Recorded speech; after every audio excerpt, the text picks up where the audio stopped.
Добар ден. Јас сум Сончица Петрева, предметен наставник по македонски јазик во Основно училиште Браќа Младиновци, општина Аеродром. На денешниот час ќе зборуваме за белезите на епиката. На почетокот ќе направиме анализа на текстот Мостови од Григор Поповски, кој се наоѓа на страна 41. Целта на часот е да се утврдат знаењата за особините на епиката и да се применуваат при анализа на текст. Наставна техника која што ќе направиме на крајот од часот е звездана приказната. На почетокот да се запознаеме со епиката како литературен род и да ги знаеме белезите на епиката. Епиката е литературен род кој може да биде напишан во стихови, но може да биде напишан и во проза. Тој раскажува случки и настани. Белези на епиката се нараторот или раскажувачот, кој што може да биде во прво лице иднина, но и во трето лице. Кога е во прво лице иднина, тогаш тој е сведок на настаните или самиот е учесник, а во трето лице иднина тој е сезнаечки и добиваме печаток дека тој се знае. Имаме настани во епиката, а настаните ги прават ликовите. Во епиката исто така имаме опис на лик, опис на настани, опис на простор и по форма е долг текст. За почеток ќе го проучитам текстот Мостови, да се запознаеме со текстот и со ликовите кои што се во него. Мостови. Низ долината тече река. Целиот крај таа го дели на две половини. Овој мал свет реката го дели на два брега, а на двата брега, сосема близу до водата, растат тополи и врби. Малку потаму, на издигнатите падинки, и од левата и од десната страна стојат две куќи. Нивните прозорци се свртени како очи едни кон други и цело време само се гледаат. А на прозорците две лица на двата брега, две деца на два брега. Две деца, а една заедничка приказна за нив. Така е, зашто кај нив скоро се е заедничко. Имаат скоро исти таги и радости. Само страните на кои живеат се различни.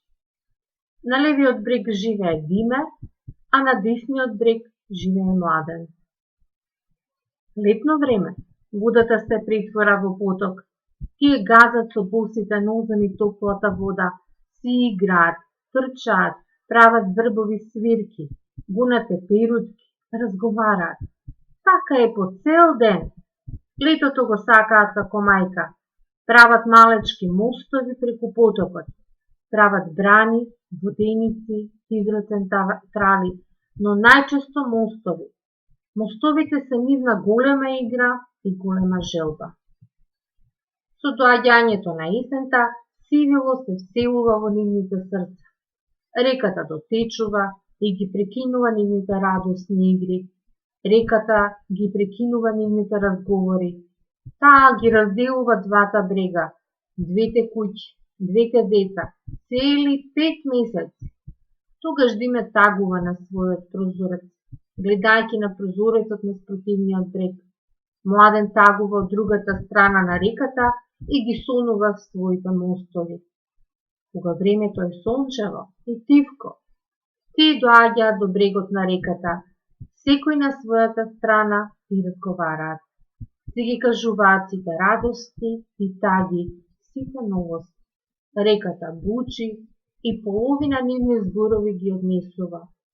Но тие викаат, ја надвикуваат. Одвоени еден од друг, само една заедничка мисла, една долга мечта ги сврзува. Мост. Ја чекаат пролетта, да спадне водата во реката, па по 5-месечна одвоеност да се прегрнат, да се растрчаат по ливадите, да ги посетат заедничките места, да почнат да ги градат своите детски мостови. Кога ќе пораснат, и тие ќе знаат да изградат и голем, вистински мост, што ќе ги поврзе и зближи двата брега, двете страни. Григор Поповски. Навистина многу убав текст. Ни навираат многу мисли и сеќавања од детството на нашите безгрижни игри. Ни следува анализа на текстот. На почетокот зашто ќе станува збор во текстот, а тоа е темата. Мостовите поврзуваат две деца, два брега. Идејата или пораката од текстот, тоа е децата треба да имаат безгрижна игра. Текстот му припаѓа на литературниот род епика, а како литературен вид е уметнички расказ и е реалистичен. Зашто е уметнички? Затоа што имаме име на автор, а реалистичен е затоа што се возможни настаните. Литературна форма и напишан во реченици, односно прозен текст. Преку анализата на текстот ќе ги видиме белезите на епиката, главен белег и нараторот, раскажувачот, кој ни ги пренесува сите настани, ни ги раскажува. Тој е во трето лице еднина, го препознаваме преку употребените глаголи во текстот, а тоа се глаголите, дел од глаголите, тече, дели, растат. Ликовите кои што продеталируваат ни самиот цел текст, од самиот почеток до крајот, тоа се двете деца Диме и Младен. Настаните во текстот се децата покрај прозорците, игри покрај брегот, реката надоаѓа и децата се повторно разделени, мечти за да изградат мостови. Другиот белег на епиката е опис на лик. Имаме еден краток извадок.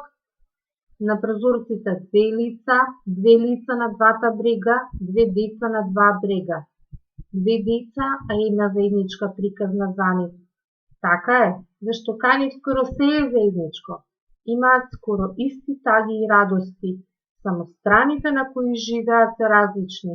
На левиот брег живее Диме, а на десниот брег живее Младен.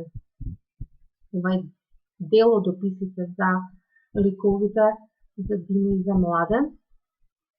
Следен белег е опис на простор. Имаме опис на реката кога е намалена и кога надоаѓа. Низ долината тече река, целиот крај таа го дели на две половини, овој мал свет, реката го дели на два брега, а на двата брега сосем близу до водата растат тополи и верби. Малку потаму, на издигнатите падинки и од левата и од десната страна стојат две куќи. Нивните прозорци се свртени како очи едни кон други и цело време само се гледаат. Значи се запознавме со белезите на епиката преку обработката на текстот. Ни следува техника, тоа е звездана приказната. Ја гледате шемата на самата техника. Во средината е звездата, на секој крак се има по одредено барање. На почетокот е кој е во приказната, односно ликовите, тоа се Диме и Младен. Потоа следува каде се одвива приказната. Приказната се одвива покрај брегот на реката. Кои важни работи се случија во приказната, игрите и мечтите на децата. Дали имаше проблем, кој беше проблемот и како се реши. Проблем е на доаѓањето на реката. Проблемот се надминува во лето, кога реката се претвора во поток. Кој беше твојот најнеумилен дел од приказната и зошто? Најумилен дел, кога децата играат, но не ми се допаѓа кога надоаѓа реката и тие не можат да бидат заедно.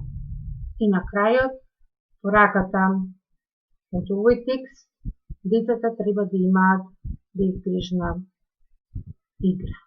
Ви благодарам.